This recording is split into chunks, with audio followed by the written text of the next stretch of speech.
Hello, today's video is, there's clearly something wrong with these kind of videos because I couldn't film the last one and now I can't film this one. Of course. Okay. Hello, for today's video I'm going to be filming another Universal Yums box. I missed a month because it sat too long in my room and I just ate the stuff. So this is the May box. Is it the May box? I think this is the May box. So this is just what this box looks like, and on this box it says a place with Gangnam Style and then a wee Gangnam guy underneath. I've already opened it so I know where it's from. This box is from South Korea and I'm very excited for that because I love Asian snacks, Asian food, anything Asian, and obviously you've got your snacks in here. So I'm going to start with savoury stuff. The first savoury thing, obviously it is in a different language, it's in South Korean obviously. So these are sweet and spicy wheat snacks, and these are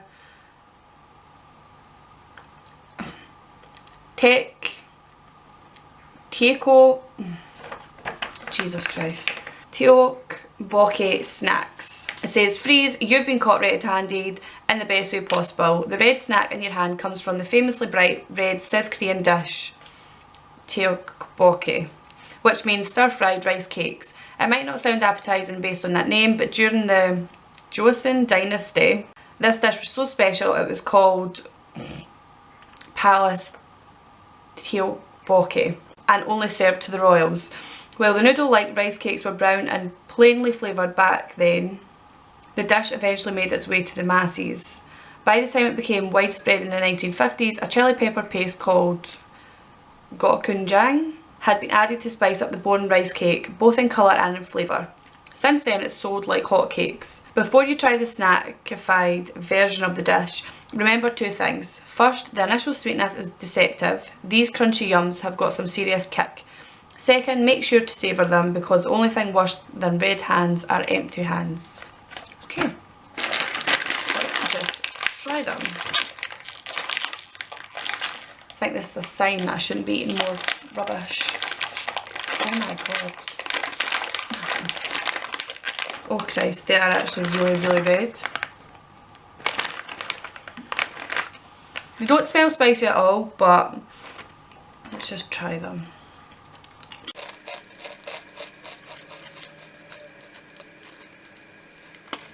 Oh, there's that kick at the back of your throat.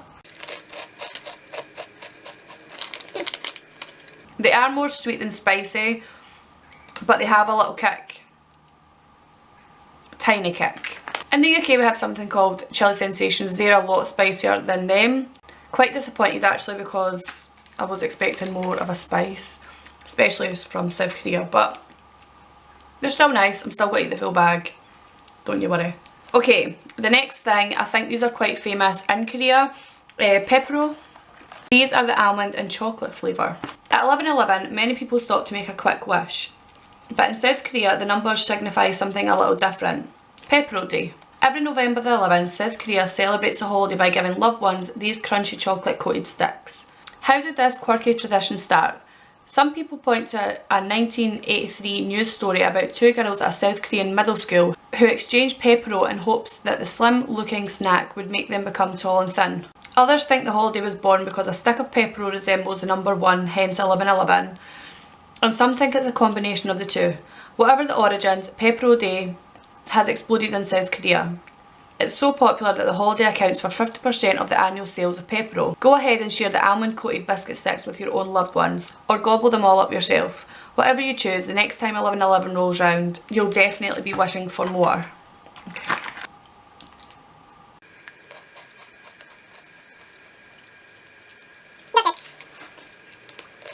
The chocolate is actually really nice on these, compared to like Ukraine that I tried and Israel that I tried.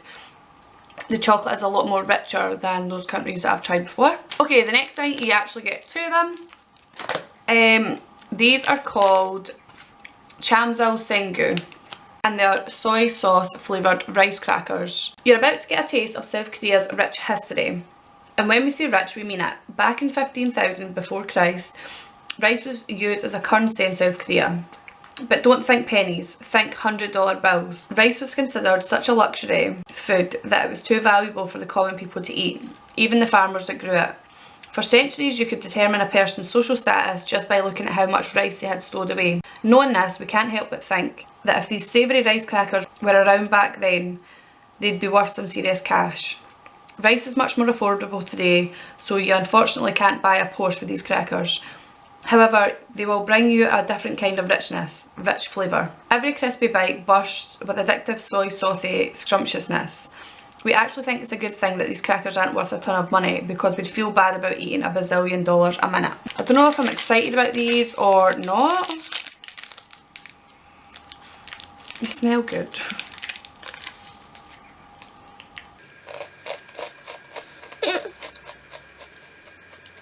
They are amazing. They are honestly amazing. I'm actually going to try and buy these here if I can because they are amazing and I'm actually so glad they gave me 2 packets. Next thing, I actually love Korean packaging. Like, that is so cute. Okay, these are Choco corn puffs. Cosmos Choco corn, chocolate and coconut flavoured corn puffs. No matter how much you love chocolate, or don't, we guarantee that you've never tasted it quite like this. This light airy puff is infused with chocolate and coconut inside and out, resulting in a totally unique product unlike any other chocolate on earth. As a country, South Korea has only been making chocolate for 60 years. Oh my god. And rather than taking inspiration from other countries, they've made the practice entirely their own. Chocolate was first introduced during the Korean War when American soldiers passed out the rations of Hershey's chocolate to Korean children. From that small taste, an entire industry was born in South Korea. After the war, chocolate companies began popping up across the country, but they headed in a totally different direction than American chocolate companies. They focused on using chocolate in recipes rather than as a standalone bar, and their efforts have yielded some incredibly tasty results. This is just an example of their innovations, and while we tried many when putting together this box, this chocolatey coconutty snack was our absolute favourite. Okay, let's see if I can get into this bag. Oh, I actually can, yeah. Oh, it just smells like chocolate powder. It's just what they look like.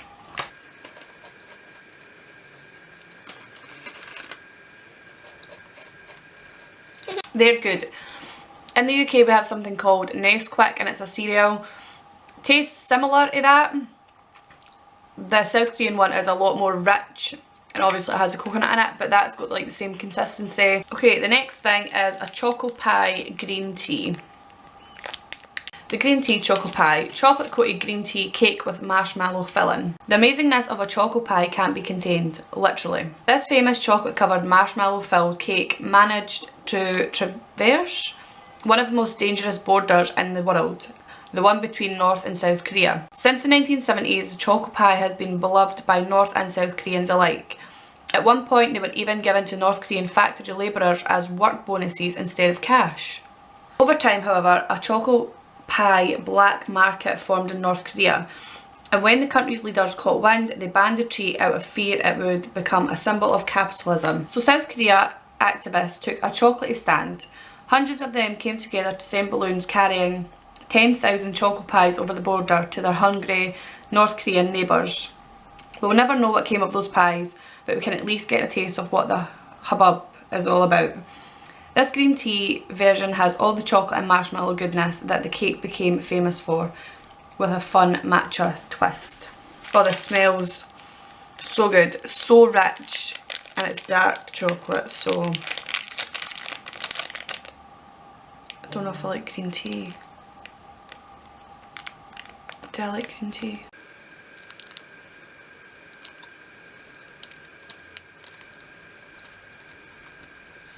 Really dry. It's not the best thing I've tried, but it is good. I do understand why there was a big hubbub about it back in the day, but it's just a bit dry. A wee bit of jam wouldn't go amiss in that. Okay, next thing, again, they've given me 2. And this is the Choco Hazelnut. Chocolate and hazelnut cream filled wafer. Oh, I love a wafer. If you were with us the last time we went to South Korea, I wasn't, you might remember this hazelnut cream filled wafer. It was voted one of the favourites in that box. It's easy to see why, as it's crispy, creamy and totally dreamy. It's so close to perfect that we took on the impossible challenge of finding something even just a little wrong with it. At first we thought maybe there was too much vanilla wafer and not enough chocolate hazelnut cream, but we gave it another taste and boy were we wrong. There's just enough of the crunchy wafer to house the ooey gooey goodness on the inside. So then we thought, is there something off about the nutty chocolate filling? Nope.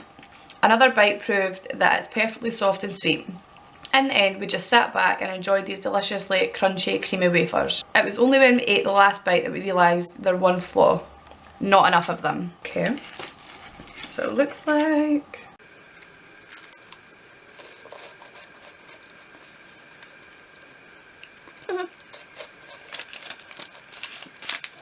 That chocolate is so creamy. That is really, really nice. And I'm glad that they've given me 2 of those as well, because they are really nice. Next thing that we have is sweet and sour chewy strawberry. Is this chewing gum? Just says chews. It looks a lot like the packaging of Hubba Bubba that we have in the UK. Is Hubba Bubba anywhere else? There's nothing controversial about the strawberry, right? Guess again. During the 2018 Winter Olympics in... I can't say this.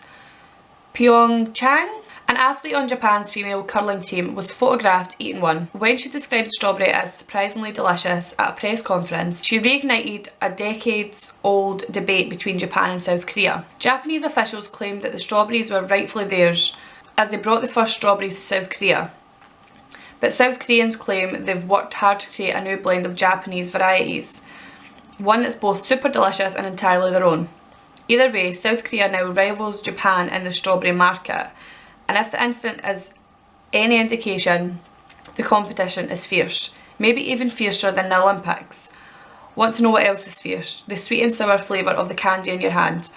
It's juicy, chewy and hopefully not too controversial. You learn something new every day. I didn't have a clue about any of that. Oh my god. They are chewy, I'll give them that. They're definitely sweet. I didn't get the sour taste for them, but they are really, really flavourful. I know sometimes with sweets here, sometimes you can eat them when you're chewing them, the flavour just disappears, but that flavour stuck the full way through until I finished it. So, yep, they are really, really nice. The last thing I have is this little yum bag, and obviously you get given these in the boxes as a little extra. The first thing is very squidgy. Oh, just looks like this. And it is the Jeju tangerine jelly. This is no ordinary tangerine. This bright tangy orange hails from the South Korean island of Jeju. Jeju? Famous for its warm weather, gorgeous greenery and vibrant blue waters. Unfortunately, we can't bring you directly to the paradise, but we can bring you the taste of it. What makes it so special? The tangerines are grown in rich volcanic soil, making them sweeter and tarter than any other orange in South Korea. They're so prized that many families order the fruit straight from Jeju Island, not wanting to miss a bite of the winter crop each year. Recently, the South Korean government even sent over 200 tons of tangerines to North Korea as a gesture of peace. Luckily, you don't need to book a flight or hold office in the Korean government in order to try this one-of-a-kind tangerine.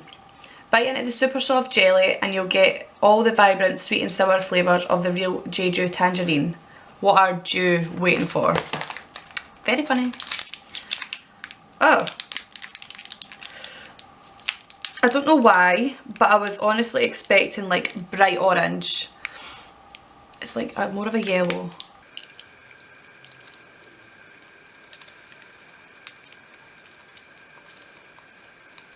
Sorry to disappoint anyone from South Korea, but that wasn't as sweet as I was expecting, and it's almost like a gritty feeling. When I think of tangerine, I think so sweet, but that didn't give me that. I'm very sorry. Last thing we have is this little cute package here. And this is the Mamos rice candy, rice flavoured hard candy. Rice candy, why not? After spending a long hot summer growing rice in paddy fields, South Korean farmers are eager to use their crops in a variety of foods, no matter how unusual. When the rice is harvested in September, everyone celebrates with a 3-day public holiday called Chuseok. Families incorporate fresh rice into nearly every part of the traditional holiday feast.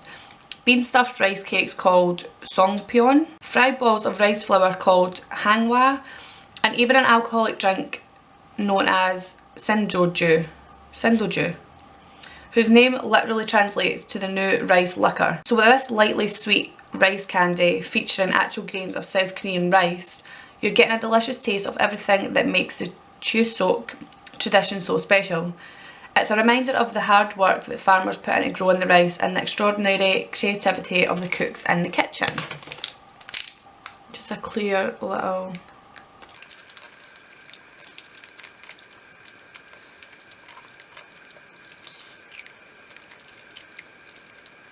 That definitely tastes like rice.